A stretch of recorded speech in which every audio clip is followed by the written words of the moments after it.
Hi everyone, so my name is Hailey Wadley and I will be sharing about Article 4, Kant and Empirical Psychology in the 18th century. So who was he? His name was Immanuel Kant and he studied anthropology in the 18th century, and he studied, or what was known as, empirical psychology.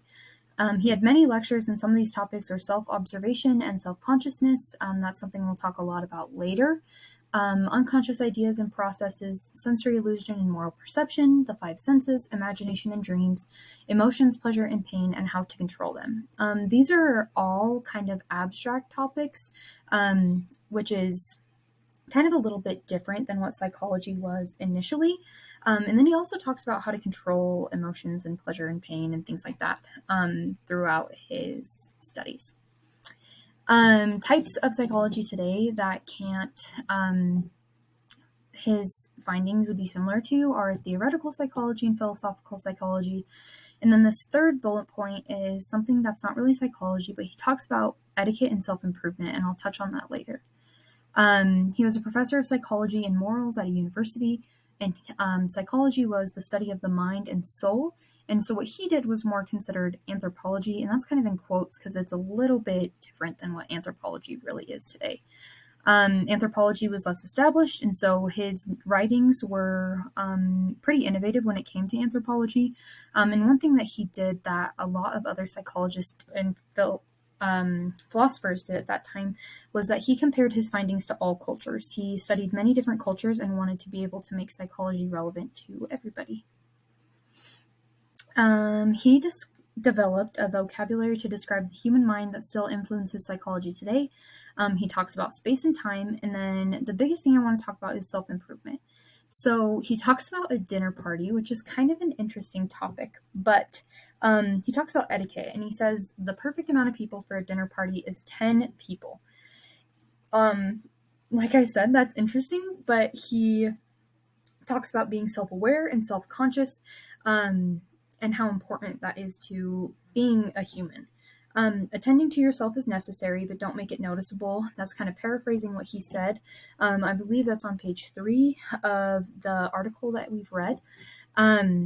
If you make yourself noticeable that you're being self-conscious, it makes things awkward, which is totally true, and that's what he said in his writings. He also talks about candid or natural behavior, and that is when we are in our element, when we are with the people that make us the most comfortable, places that make us the most comfortable, when we are truly being ourselves. That is natural behavior. He also talks about inner sense and apperception. These two terms used to be considered synonymous or interchangeable, but he disagreed.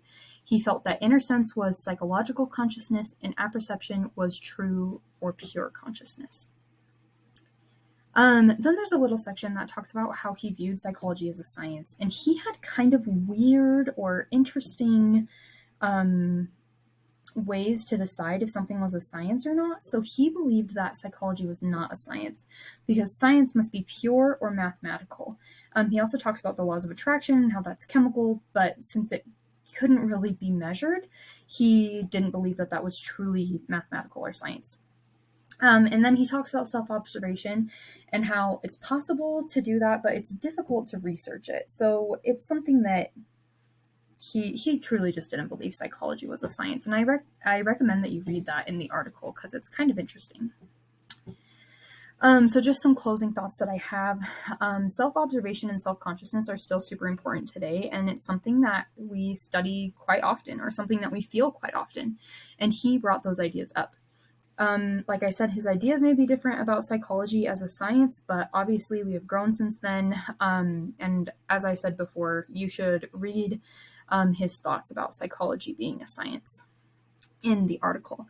It goes into great detail about his ideas of how to classify something as a science, so I would definitely read that. And he brought larger theories. So, like I said, creating things that applied psychology to all cultures, that was really important. So thank you for listening, and I hope you enjoyed Article 4.